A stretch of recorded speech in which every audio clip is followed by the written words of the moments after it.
Assalamualaikum warahmatullahi wabarakatuh. Salam guru penggerak. Halo Bapak Ibu calon guru penggerak Angkatan 7. Pada kesempatan ini kami calon guru penggerak Angkatan 7 kelas 8A2 Kabupaten Lombok Timur akan memaparkan hasil diskusi kelompok mengenai eksplorasi sosiokultural berdasarkan pemikiran Ki Hajar Dewantara. Kami ucapkan terima kasih kepada fasilitator Ibu Saadah, kepada pengajar praktik Bapak Rabiul Awal, dan inilah anggota kelompok kami, Bapak Najmul Hadi dari SDN 2 Tebaban, Bapak Muhammad Habibi dari SMP IT Arisalah Pak Lombok, Bapak Turmawazi dari SMA NW Suralaga, Bapak Sabahanuddin dari SDN 5 Anjani, dan saya sendiri Ibu Siti Aminah dari SMAN 1 Suralaga. Berikut pemikiran Ki Hajar Dewantara tentang pendidik dan pendidikan. Menurut Ki Hajar Dewantara, pendidik berperan menuntun segala kodrat yang ada pada anak-anak, sehingga anak dapat mencapai titik keselamatan dan kebahagiaan yang setinggi-tingginya. Pendidik diibaratkan petani yang menanam padi. Pendidikan berupaya memenuhi kodrat kebutuhan tumbuh kembangnya anak. Hasil akhir dari proses pendidikan diharapkan terbentuk budi pekerti atau watak atau karakter yang merupakan perpaduan antara gerak, pikiran, perasaan, dan kehendak atau kemauan sehingga menimbulkan tenaga atau semangat. Di dalam penuntun, pendidik diharapkan mampu menggunakan metode yang bervariasi. Salah satunya adalah metode bermain, karena bermain merupakan kodrat anak. Adapun nilai-nilai sosial budaya daerah Lombok yang dapat menguatkan pemikiran Ki Hajar Dewantara, kami bagi menjadi 6 kelompok. Yang pertama, kelompok adat istiadat. Adat istiadat yang kami ambil di sini yaitu merari, begawe, begibung, dulang banjar atau ngenjot, nyongkolan yang diiringi dengan gendang belek, balik tampak, mandi pengantin, kekelak, berisian, peraja, dan betabe. Kelompok yang kedua yaitu budaya religi. Yang kami ambil di sini adalah langgar, layatan, zikiran yang terdiri dari zikiran nelung, mitu, niwa, dan seterusnya. Kemudian ada mengaji, ngurisang, dan bejangu.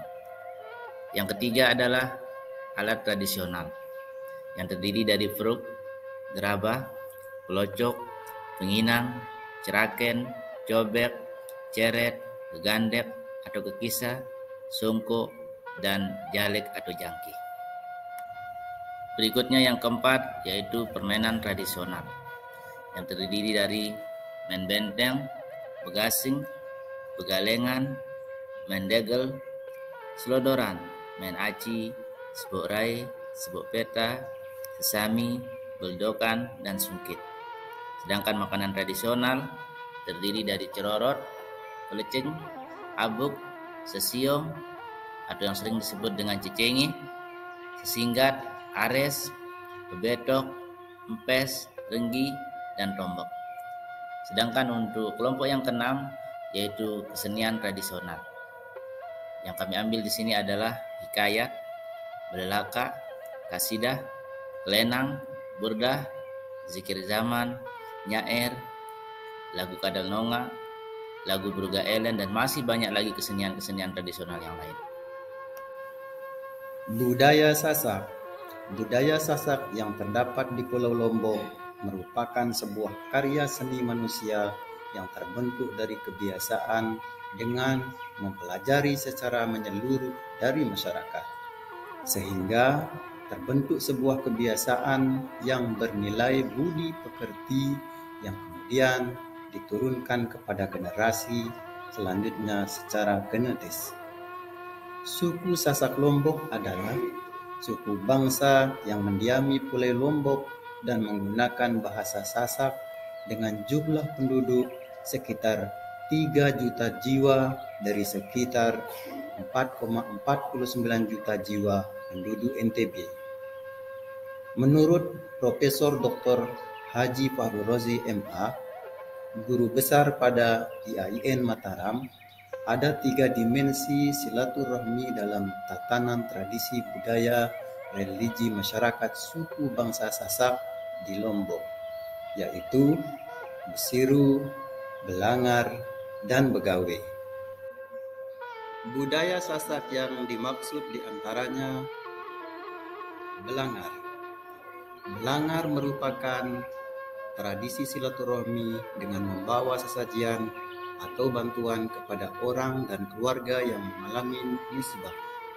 Contoh, pada tradisi berbelasungkawa atas meninggal dunia salah satu keluarga terdekat, kerabat, atau warga di lingkungan sekitar masyarakat tersebut. Berikutnya Begawai. Begawai merupakan tradisi merayakan acara syukuran gawai. Biasanya kegiatan ini dilakukan di puncak setiap kegiatan tradisi seperti acara sesunatan, nikah atau kawinan, ngurisang, dan lainnya. Selanjutnya Besiru. Besiru merupakan tradisi masyarakat Sasak dalam hal tolong-menolong atau saling membantu dengan menggunakan tenaga dan jasa, seperti membantu keluarga atau sanak famili di lingkungan terdekat pada kegiatan awal musim tanam dan akhir musim panen, baik pada musim panas maupun musim penghujan. Dari nilai-nilai sosial budaya Lombok yang dipaparkan di atas, semua kegiatan tersebut tersimpul dalam sosial kultural suku bangsa Sasak di Lombok dengan istilah roah. Roah, satu makna dengan ruh dan satu makna dengan rahim. Inilah yang berada dalam satu dimensi kultur budaya yang diterapkan dalam bentuk silaturahmi. Atau dengan kata lain, budaya Sasak terlahir dari satu rahim, memiliki satu jiwa atau satu roh dalam melaksanakannya. Terus apa kekuatan konteks sosio-kultural di daerah yang sejalan dengan pemikiran KHD? Yang pertama adalah 1. Gotong royong. Yang kedua, nasionalisme. Yang ketiga, religi. 4. Kejujuran. 5. Budi pekerti. Dan terakhir, tanggung jawab. Bagaimana pemikiran KHD dapat dikontekstualkan sesuai dengan nilai-nilai luhur kearifan budaya Sasak yang relevan menjadi penguatan karakter murid sebagai individu sekaligus sebagai anggota masyarakat pada konteks lokal sosial budaya daerah?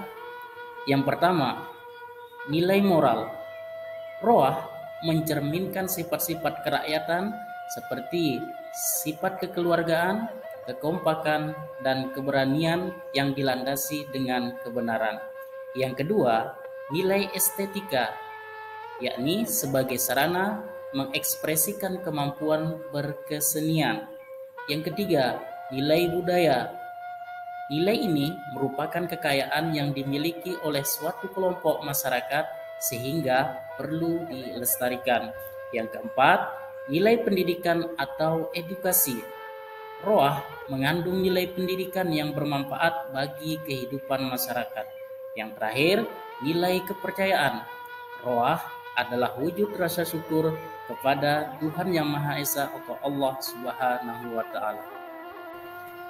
Selanjutnya kami akan menyampaikan tantangan dan solusi penerapan pemikiran Ki Hajar Dewantara sesuai dengan konteks kelas dan sekolah. Adapun tantangan yang dihadapi dalam kegiatan roah ini adalah membutuhkan persiapan yang matang, baik dalam segi waktu maupun biaya. Kemudian solusi yang kami tawarkan adalah yang pertama, sosialisasi dengan wali murid. Yang kedua, kerjasama dengan semua warga sekolah. Contoh konkret dari pemikiran Ki Hajar Dewantara yang akan diterapkan sesuai dengan konteks kelas dan sekolah adalah roah. Contoh dari kegiatan roah yang bisa diterapkan diantaranya adalah kegiatan prakarya seperti begibung, kakala, dan yang kedua adalah pada kegiatan kelas meeting dengan adanya lomba memasak makanan khas Sasak. Makanan khas roah yaitu ares. Menurut penduduk suku Sasak, sayur ares ini ditemukan oleh Lo Ares. Beliau menemukan makanan ini di kala musim kering panjang yang melanda Pulau Lombok pada masa lalu, sehingga menyebabkan banyak hewan ternak mati kelaparan. Namun di antara hewan ternak yang mati tersebut, ada sapi yang masih bertahan dengan memakan kedebong pisang muda. Lalu Lo Ares mencoba mengambil kedebong pisang itu dan memotong-motongnya kecil-kecil. Lalu dimasaknya dengan bumbu yang ada di dapur. Karena rasanya enak dan bisa dikonsumsi, maka resep makanan ini diturunkan turun-temurun dari generasi ke generasi. Hingga sekarang masyarakat Pulau Lombok, khususnya suku Sasak, masih tetap menjaga kelestarian makanan itu.